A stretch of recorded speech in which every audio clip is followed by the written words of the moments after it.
All right, everyone, I think we'll go ahead and get started. So thanks for joining the grill session today.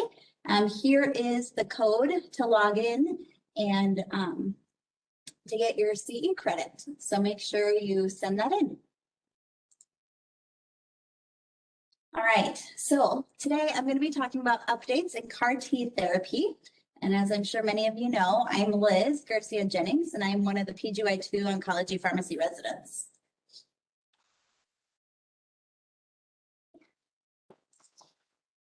All right, first we're going to talk about the objectives. And so by the end of the presentation, we're going to be able to identify the different CAR T therapies and their uses. We're also going to be able to compare the different CAR T toxicities. And then we're also going to be able to demonstrate appropriate CAR T toxicity management. So first, let's talk about what is CAR T therapy. So we're going to go ahead and walk through some of the CAR T therapy basics. So CAR T therapy uses the T cell's potential for targeting specific cells to create a specific antigen receptor that can then target cancer cells. So the process all starts by collecting T cells from patients via leukapheresis, and then they're sent to a commercial CAR T laboratory. And then a CAR T, so CAR T stands for a chimeric antigen receptor. So that CAR T gene is then inserted into the T cell to produce these CARs on the T cell's surface. And this is usually done via a viral or a non-viral vector. So then you produce these T cells, which have the CAR T on them. And then these are then propagated and grown to produce millions of cells. And then once that has been done, then the cells are shipped back to where the patient's at their center. And then once these have been received, patients then receive lymphodepleting chemotherapy, usually a couple days prior to receiving their CAR T cells. And then once that's done, then the CAR T cells are then infused into the patient. And then the goal is that these new CAR T cells then target and kill specific cancer cells based on the antigen target that's on their CAR. So then this targeting is caused by T cells that then are activated, and then they proliferate, and then they cause inflammatory cytokines and chemokines to be released, which leads then to the destruction of any cancer cells that may express that antigen.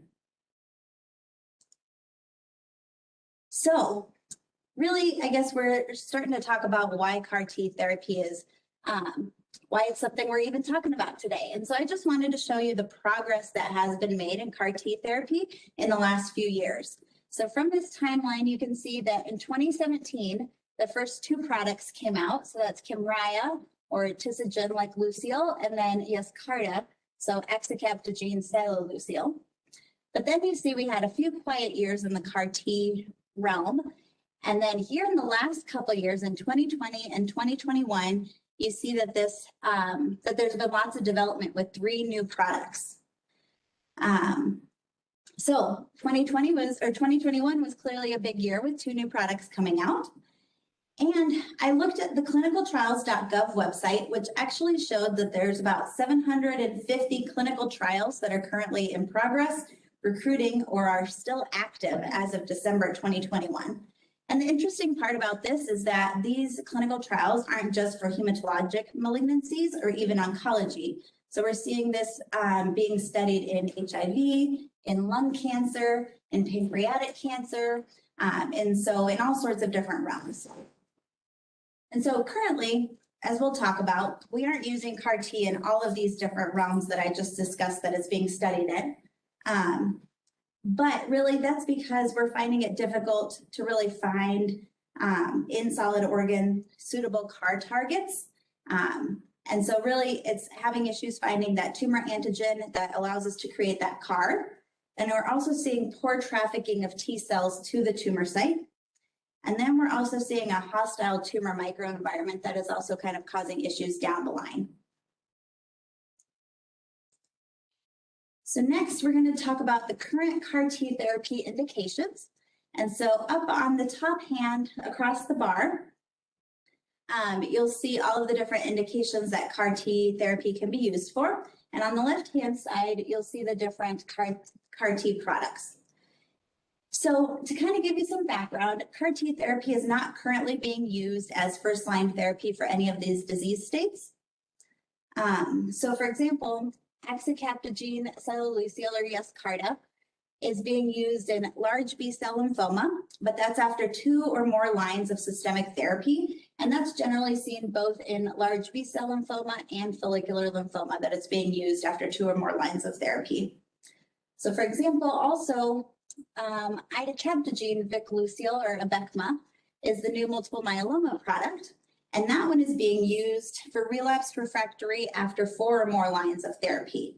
So you can see there that it's not currently being used as our primary line of therapy, although I think as things develop, we're kind of seeing some movement there as well.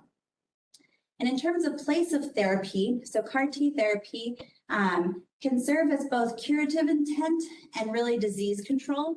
So for example, in multiple myeloma, we're considering that a non-curative disorder. And so in that sense, it's not curative, but more so for disease control. And then generally, we're not seeing this used and then having therapy afterwards, such as a stem cell transplant, but there is some movement being done in that area. All right, so next I wanted to talk about the CAR T therapy, which populations it's being used in, and then some of the targets that are being used for the CAR therapy. So with this, we're going to look at, I wanted to pinpoint some things, is that Tisagen, like Lucille or Kymriah, is mostly, or it can be used in both adult patients for lymphoma, but then it's the only one that also has the indication to be used in the pediatric population, up to patients who are 25 years old. The rest of these agents are only being used in adult patients right now. And so currently, these CAR therapies are currently targeting either CD19 or BCMA in this Icabtagene Viclucil for multiple myeloma. So those are the current 2 targets that we've seen and are being used. And so just to kind of make you aware of the CAR T molecule here is that you've got this target area, which is your CAR. And so that's whether it's CD19 or it's the BCMA target. Then you also have a hinge, which is in the middle here. And then you have a transmembrane domain and then a co-stimulatory domain. And then you've got your CD3 zeta domain here at the bottom. So the reason why any of this really matters is that with these different co-stimulatory domains and your different targets, that's how these CAR T therapies have really been progressing throughout the years and have really been improving. And so that's why we now have different generations of CAR T products available. And so really with these CAR T, or with these specific co-stimulatory domains, we're seeing that the changing these has really caused improved proliferation of the CAR T cells. Anti-tumor efficacy has also improved, and then survival of the CAR T cell therapies have also improved. And then this is important because depending on the cell dose that you're giving patients, you want these CAR T cells to be around for a while. And then these co-stimulatory domains can also lead to different safety profiles. So that's always something to consider as well. Also shows how different patients react to them differently depending on the co-stimulatory domains. So one other thing I wanted to make you guys aware of is that, interestingly enough, when these CAR T products are infused, Lyso-Cabtagene Marilucil, or Breyanzi, is an interesting one because it's being infused as a 1-to-1 ratio of CD4 to CD8 cells.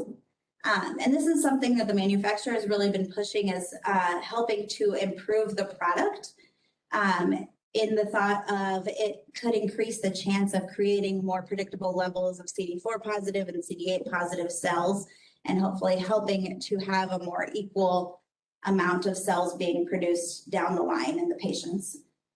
So the other products aren't really having a specific amount of either CD4 or CD8 cells being infused. It's just a collection of the T cells. So next, we can't really talk about CAR T cells without talking about the cost of CAR T. So what is the cost of CAR T? So the cost of CAR T therapy can range anywhere from $400,000 to $475,000. And this is really just the cost that we're paying as a center. So this doesn't even end up being what the patient pays. But this just kind of gives you an idea of almost $500,000 product and how that may impact our healthcare system as well. Interestingly enough, the Kymriah product, which can be used in the pediatric population, also we have like an outcome-based contract with them. And so for peds ALL, if patients aren't in remission at day 60, we actually get our money back. So that's kind of an interesting, different way of looking at the finance portion of it. All right, so next I want to talk about CAR T toxicities. And so we're going to talk about toxicities and adverse effects following CAR T therapy. So any of these toxicities can occur, and they can occur from very many different reasons. And so they can occur either from the patient's disease, lymphodepleting chemotherapy, or CAR T therapy side effects.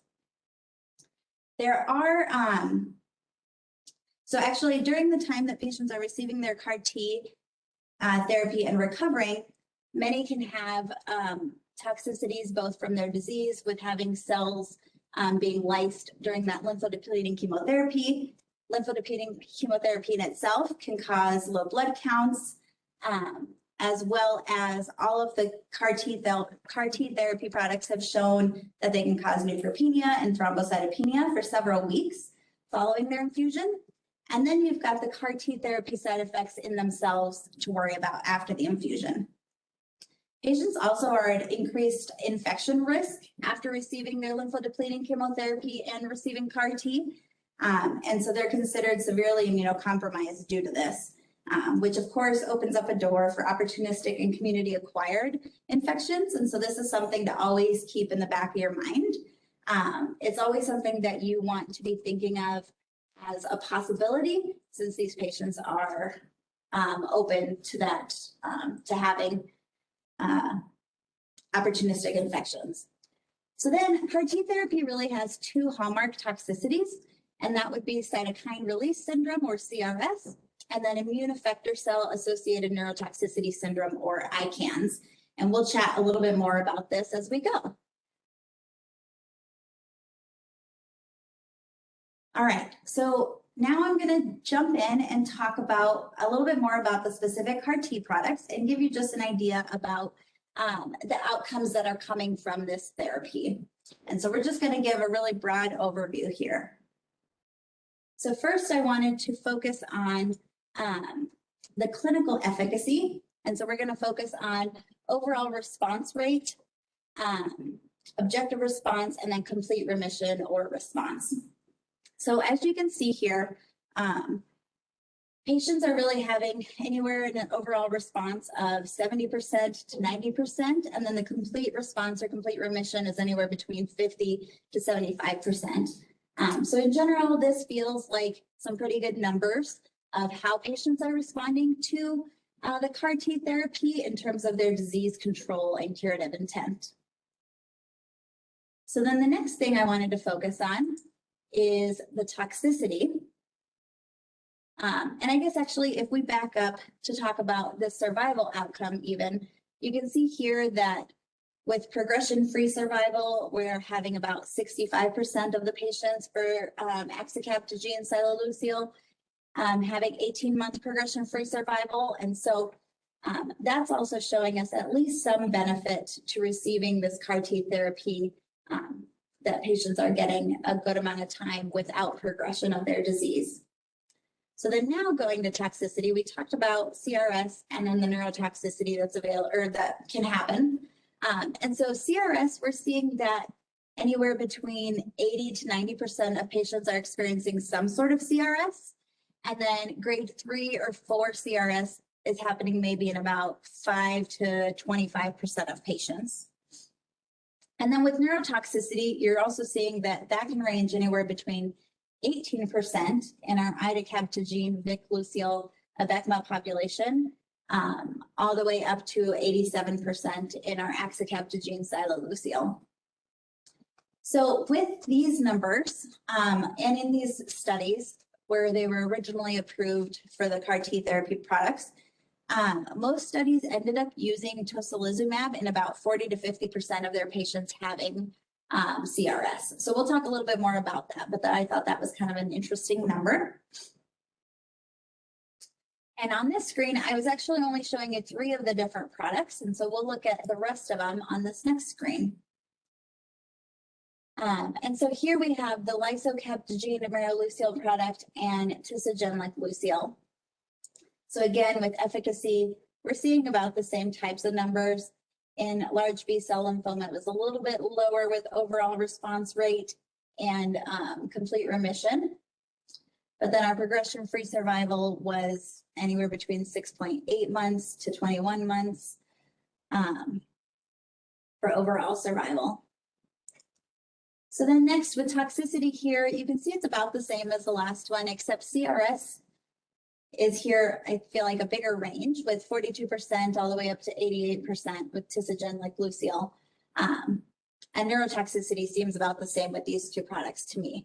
So again, just kind of focusing on what that really means for patients, we're figuring that the majority of patients are going to have some form of CRS, whether it be grade 1 all the way up to grade 4, with smaller percentages, of course, having more severe toxicities. And then neurotoxicity, you know, I guess in my head, I kind of averaged that out to be about 50%. All right, so next I wanted to talk about cytokine release syndrome. And so with cytokine release syndrome, the mechanism here that's happening is it's considered an immune reaction due to the activation and expansion of the CAR T cells. And so with the activation and immune reaction or expansion of the CAR T cells, this is then causing a release of granulocyte macrophage colony stimulating factors. It's also causing some TNF to be released and some interferon gamma to be released as well. So then because of these cytokine releases, it's then affecting the macrophages, and it's causing an immune inflammatory response there, causing the release of IL-1 and IL-6 to happen. So with the release of IL-1 and IL-6, this is then what we think is causing the CRS. So generally, CRS has been shown to be worse in patients with a higher tumor burden. So that's always kind of something to keep in the back of your mind. So then, knowing that we think that CRS is being caused by IL-1 and IL-6, these are then, of course, drug targets that we can use to kind of help diminish and treat those that reaction that's happening for the cytokine release syndrome. In terms of signs and symptoms of CRS, you can see fever, hypotension, tachycardia, respiratory insufficiency, or hypoxia. So when I hear these symptoms, I also then think of infection. And so this is always something to, like I mentioned earlier, to consider and keep in the back of your mind that you should always be treating as if it's an infection with the CRS in the back of your mind as well. And kind of an interesting fact is due to these toxicities for the CRS, patients are actually being seen daily for at least 7 days following infusions for monitoring of CRS. All right, so then next leading into the treatment then. So like I mentioned, we then target IL-1 and IL-6. And so for IL-6, we're focusing on tocilizumab, which is an IL-6 receptor antagonist. And this tocilizumab really breaks that feedback loop of cytokines by blocking that IL-6 receptor, causing less cytokine and acute phase reactants to be produced and released. These other areas here that we talked about, like the IL-1 and the GM-CSF areas and dasatinib, these are all other alternative options that can be used for treatment. But in general, tocilizumab and corticosteroids are our mainstays for treatment, or cornerstones for treatment. There are studies being done to really see the benefits of, for example, anakinra which blocks IL-1, or siltuximab, which is another IL-6 inhibitor, or ruxolitinib, which is a JAK2 inhibitor, which can mediate the cytokine release and growth factor release as well. So these are all things that are being studied and looked at. And then corticosteroids using dexamethasone or methylprednisolone is our other biggest option for treatment. And that just helps reduce inflammation and dampen the immune system. So then next, talk about neurotoxicity. So this is what we called ICANS earlier, or immune effector cell-associated neurotoxicity syndrome. And the mechanism here is not fully known. There's lots of different hypotheses being thrown out, but it kind of correlates with increased levels of pro-inflammatory cytokines. So of course, our IL-6 and IL-8 in the CSF, and then endothelial cells having increased permeability and capillary leak in the brain vasculature. So signs and symptoms here include headache, tremors, dizziness, temporary working memory loss, delirium, seizures, and then acute cerebral edema can be rare. And really, so this is just kind of your classic neurotoxic signs and symptoms. Patients also can have issues forming sentences and maybe may not be oriented to where they are, and all of that. Just our normal neuro assessment that can be done. So then for treatment for neurotoxicity, we'll talk a little bit more about this, but it really relies on supportive care. So fluids, antipyretics, seizure prophylaxis, and then corticosteroids to help reduce inflammation. So next I wanted to dig a little bit more into this toxicity data. And really what this is going to talk about the most is the median time to onset in days of CRS and neurotoxicity. So the reason why this is most important is that we want to be able to really have a better understanding of when to expect this. And that kind of helps us to some degree feel more secure about whether it's CRS or neurotoxicity or maybe some sort of infection that's come through. And so here you can see that with the CRS, the median time to onset, every product has different timelines. And so that, of course, can be due to their co-stimulatory domains and how they're affecting each disease. But really, you can see that this ranges anywhere from 1 day to 5 days after the infusion of the CAR T cell product. And then the duration can be anywhere from 5 days to 10 days. But what's important is if you look at the ranges for both CRS duration and time to onset, you can see that it can vary very widely, since CRS duration can be anywhere from 1 day to 50 days. So this is just something to also keep in the back of your mind. Next, if we're looking at neurotoxicity, and I had boxes, sorry guys, forgot. And then if we're looking at neurotoxicity, then we've got median time to onset in days again, and that ranges anywhere from 2 to 8. But again, as you can see in our range, it can be anywhere from 1 day to 368 days for time to onset for Tisagen like Lucille. And then for a median duration in days, again, that can be anywhere from 6 to 21 days. So this is one way that this kind of helps us overall know that we're potentially looking at CRS or neurotoxicity. So now that we're halfway through my presentation, I'm sure you're all thinking, well, I'm not an oncology pharmacist, so what do I really need to know to care for a patient experiencing CAR T toxicities, and why does this matter? So the reason why this is important for everybody to just have a good sense of is because based on our study, people do staffing in ED-PEDS, you're doing Cosmic A or Cosmic BC shifts, and really you could see some of these patients in any of those settings, and it's important to really recognize this early on and make sure patients are getting proper supportive care and getting the appropriate treatment. So next we're going to dive into a patient case. And so PW is a 68-year-old male who is starting his outpatient lymphodepleting therapy for his CAR T cell therapy. He's going to be receiving brexucabtagene autoleucel or Tecartus for his relapsed refractory mantle cell lymphoma. So steps for appropriate treatment here. I just wanted to kind of walk us through everything. So the first thing you would do is to review the UW Health Management of Toxicities with CAR T cell therapies guideline. So of course we have a guideline for this where everything from the package inserts has really been pulled into one document, making it easier to review this. The thing is that although our guideline is fairly up to date because it was last updated in May 2021, of course, things are constantly changing with the package inserts. And so if you've only got one opportunity, it's best to go straight to the guideline. But if you want to do a double check, then it's never a bad idea to head over to the package inserts to make sure that nothing has changed in terms of guidance.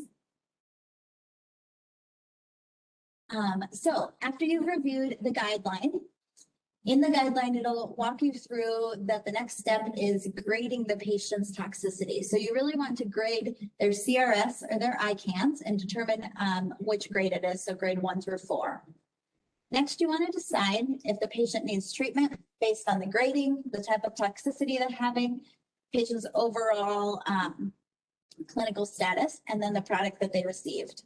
And the guideline does have it all split up by products in terms of treatment options.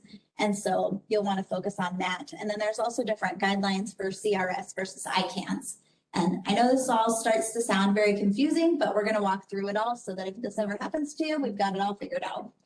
And then lastly, you're going to release the toxicity orders from the Beacon plan, which is also something uncommon for most people to do if you're not an oncology pharmacist. So we'll talk through some of that. All right, so first we're going to talk through the CRS grading. And so this is what you'll find in our guideline. And so really the CRS grading is based off of any fevers patients are having, hypotension, hypoxia, and whether they're requiring oxygen or vasopressors for the hypotension. And so that's where you'll start with your CRS grading. So then next, you go through the grading. Once you have your grading, then you're going to go into your toxicity management.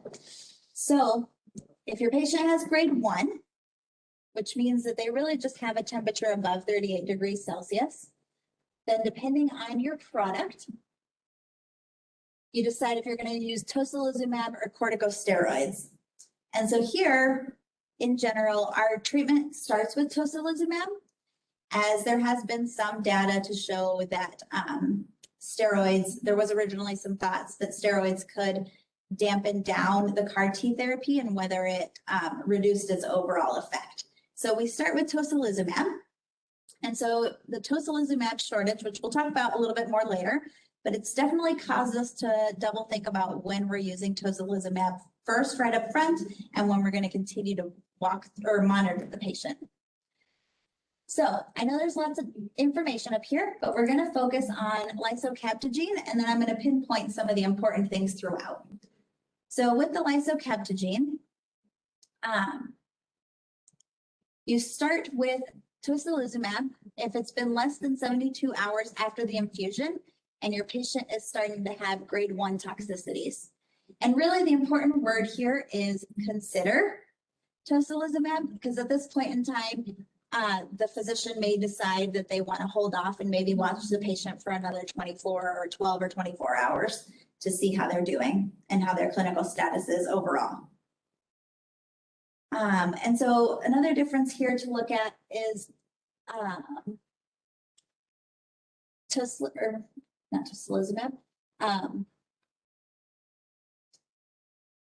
axicabtagene, or Yescarta product here, is really one that early on, if it's been greater than 24 hours and the symptoms aren't improving on their own, you're going to move to grade 2. And so this is interesting and important because that's going to be one of your earlier on ones that's going to want treatment sooner. And similar with the brexucabtagene as well.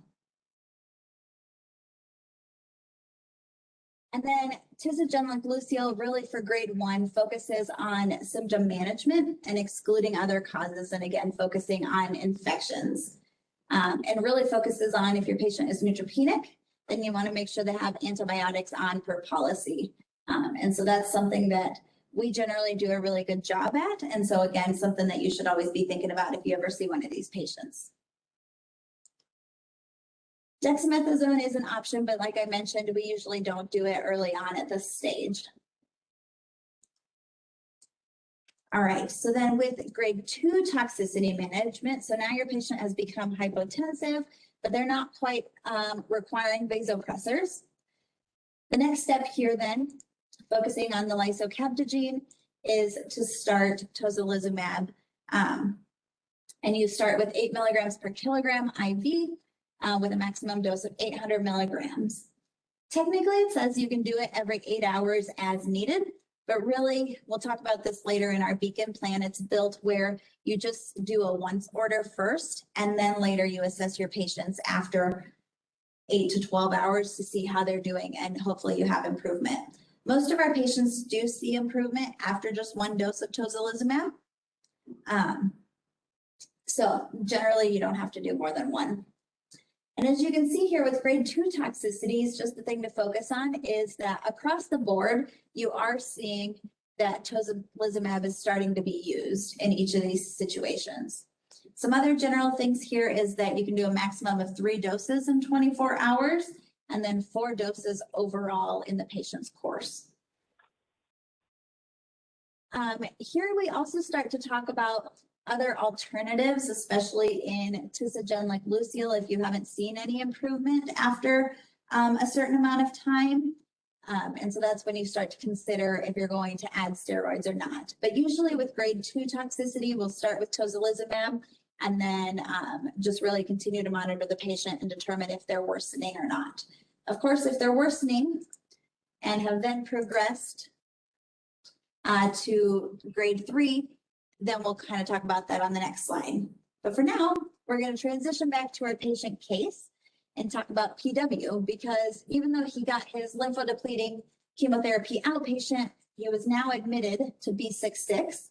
You get a call from the physician while you're working your cosmic BC shift, and he tells you that PW is now day +5 post his CAR T cell. He has a fever of 38.4 degrees Celsius and is hypotensive at 84/60, but he hasn't started any vasopressors yet as the patient is currently stable. So I think he has CRS and needs treatment. What can we give him? So you, of course, go to your handy dandy EW Health guideline and you run your grading scale, and then you figure out what the treatment option is. So if you guys can throw that in the chat quickly, then we'll talk through the rest of this.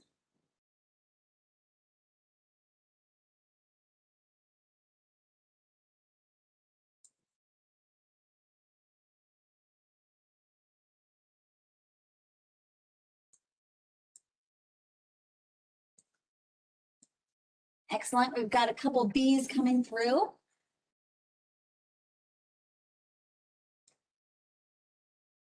Excellent. So yes, B is correct. So when you grade the patient, because they haven't started any vasopressors, they're grade 2. And then you go and find your brexacaptagene autoleucel chart for CRS management. And you see that tocilizumab can be used at 8 milligrams per kilogram IV given once. And we'll start there.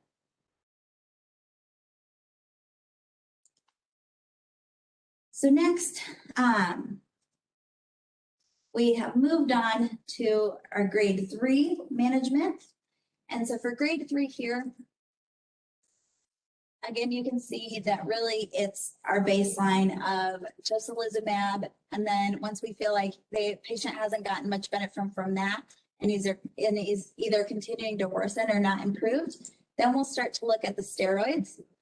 And depending on if you think they've been grade 2 or grade 3, you can then continue to increase the frequency and the dose of your steroids. And so right now, you can see for lysocabtagene, we're looking at dexamethasone 10 milligrams IV every 12 hours.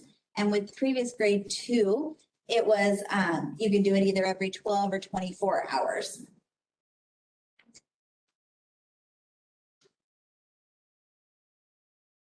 And then eventually, depending on the product, it ends up switching to methylprednisolone to give a little bit of a higher dose there. All right, so then with grade 4 toxicity, as we keep increasing there, You see up here for tocilizumab, everything kind of stays at grade 2. As I mentioned, we'll use tocilizumab for a few doses until we feel like it's not really helping any, and then we move on to those steroids. And so here you can see with grade 4, we've now upped our dex to 20 milligrams IV Q6, and you see patients are getting a fairly large dose of steroids at that point. All right, so next I want to walk through ICANS grading, or our neurotoxicity grading. And so this grading is focused on an ICE score, which is really something that nursing does that really goes through, is the patient oriented? Are they able to name 3 objects? Do they follow simple commands? That type of thing. And then it also focuses on level of consciousness, seizures, and any cerebral edema that they might have. So then with grade 1 neurotoxicity, I wanted to just point out that you can see here that there's kind of some similarities in the different agents here, where most of them have the same directions. And then important things when you're looking at neurotoxicity is to determine if your patient has concurrent CRS or no concurrent CRS. So usually neurotoxicity, based on the chart that we saw earlier, happens a little bit later than CRS, but there is some overlap that can happen. And so it's important to see if there is overlap for your patient. But really, this is most important here in brexucabtagene or axicabtagene. But with Tisagen, like Luciol and lisocabtagene and idacabtagene, these 3 products don't differentiate between that. But common things that I wanted to point out is that if it's been less than 72 hours after the infusion for your neurotoxicity, you want to consider dexamethasone for this neurotoxicity, as that's the mainstay treatment option. And you would have patients be on the steroids for a few days, and it's always being assessed to determine a taper schedule, of course. The other important thing is that we do start to consider levetiracetam for seizure prophylaxis for these patients. And this is pretty much throughout across the board for all of the different agents. The only difference is that brexucabtagene doesn't recommend this until patients have grade 2 neurotoxicity. So with grade 2 toxicity management, quickly the biggest differences here is that, again, you are starting to increase how much steroids you give them, how frequent you're getting it. And then if they haven't had improvement and you're watching them for 24 hours, then you increase the dose and or frequency. And then they have another step. If after another 24 hours, no improvement, then you'll go to methylprednisolone and do a loading dose plus a daily dose. Okay. So next, I wanted to walk through our patient case. And so PW is still on B66. He is now day +9 post his CAR T therapy, but his CRS is now better. That tocilizumab we gave him helped, but he now has developed increased confusion, somnolence, and inability to form sentences. His ICE score decreased from 8 yesterday to 6 today. So the physician is classifying it as grade 2 neurotoxicity and wants to give him treatment. So what do we give him next? So if you can throw that into the chat. And so again, you'd start with your grading system and then figure out what it says based on his product of brexucabtagene autoluciol.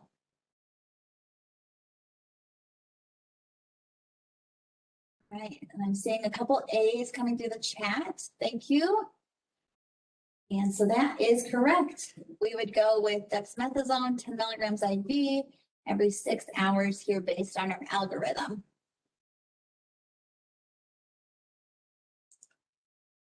All right, so then just to kind of progress through the rest of the grading of the toxicities, really it's the same general consensus is that you just basically start to increase the frequency of your dexamethasone and that dose. Really same thing for grade 4. So we'll just go through that quickly. Maximum here of dexamethasone that we see is just the dexamethasone 20 milligrams IV Q6 hours. All right, so now that you've decided what kind of treatment you're going to get, when you're working these cosmic BCs or cosmic A's that you need to do this for, you need to release this out of Beacon. And so our BMT pharmacist will send out an email to everybody, as I'm sure you've seen, that includes who is responsible for these orders when they do come out and which patients kind of are in the pipeline who are receiving their CAR T therapy and when they're receiving that. Again, so that you have a better idea of how far out they are from that. So you now have to release those Beacon orders. So you're going to start in the patient chart. And you have to find the OncRPH Navigator, which is where you'll find that treatment plan for Beacon.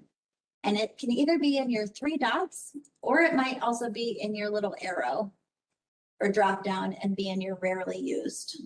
So you want to make sure you star it so that you have easy access to that. So then once you've made it to the OncRPH Navigator, you're going to look for the treatment plan section, which will be in your left-hand sidebar. And once you find that, then you can click Edit Plan under your treatment plan section. Once you do that, it then brings up this treatment plan that looks like this. This is the Beacon plan. And that's when you're going to go down to look for the treatment medications. So it is being dosed milligrams per kilogram. So you want to make sure you're double checking your weight here. And you find the medication that you need. It should be already preloaded, but our BMT pharmacist sends out information about how to add in these advanced order groups, which is what we call them, into the Beacon plan if needed. But you can see here, there's this blue bar that says that you are looking at the CRES management for the CRS or neurotoxicity management. And so you're going to go to this treatment medication section. And you can either release it and it releases everything under that treatment medication section, or you can release each individual order separately. So as I mentioned earlier, you've got a once order here for tocilizumab, 8 milligrams per kilogram IV. So that would be the one that you're getting now, and this is considered a medical emergency. So of course you want to get that through and sent stat.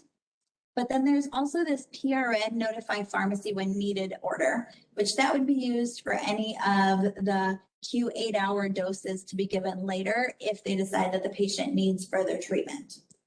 So you could release each of those or both of them if that's what's left in the treatment medication section.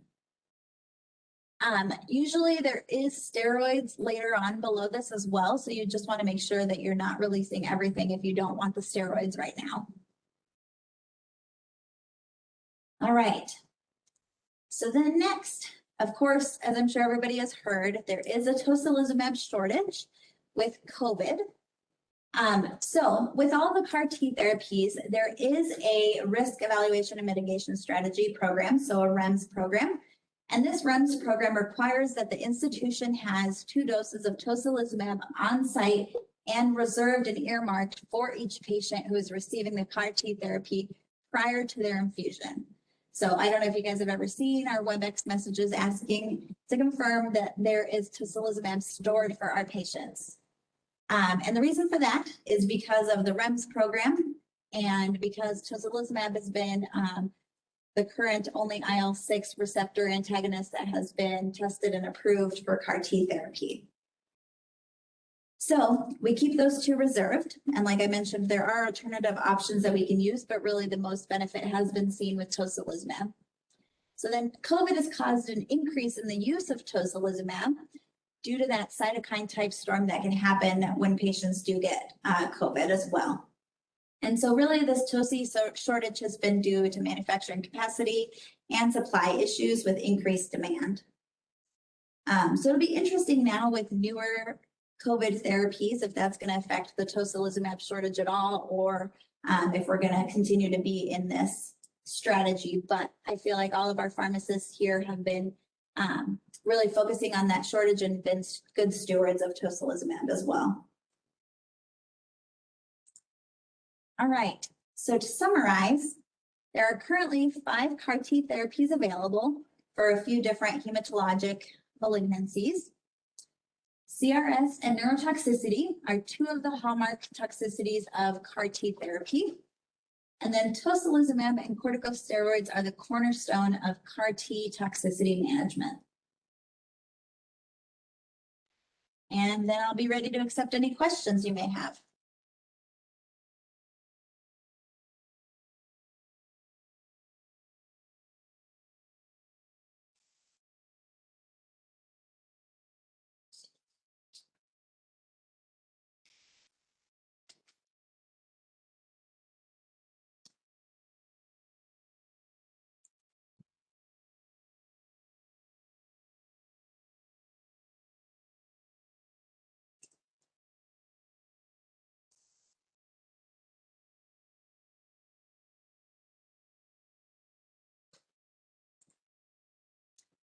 All right, so of course there are my references, and here is the slide again so that you can send in for some CE with the code that's CAR-T22. All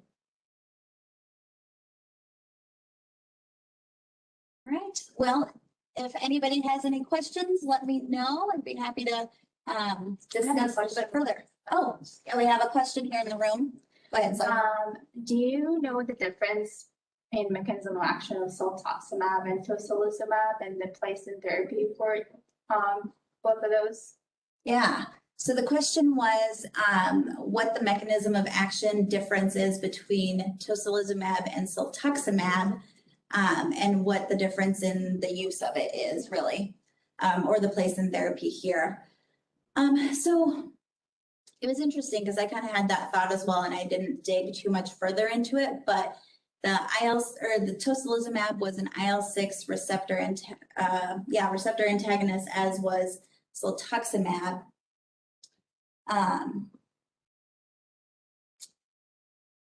But it looked like studies were still being done on ciltocimab, and we consider it an alternative. So I guess I don't have a great answer for why that is. I think it's just been originally the studies were done using tocilizumab and not ciltocimab. Yeah, but Very well said.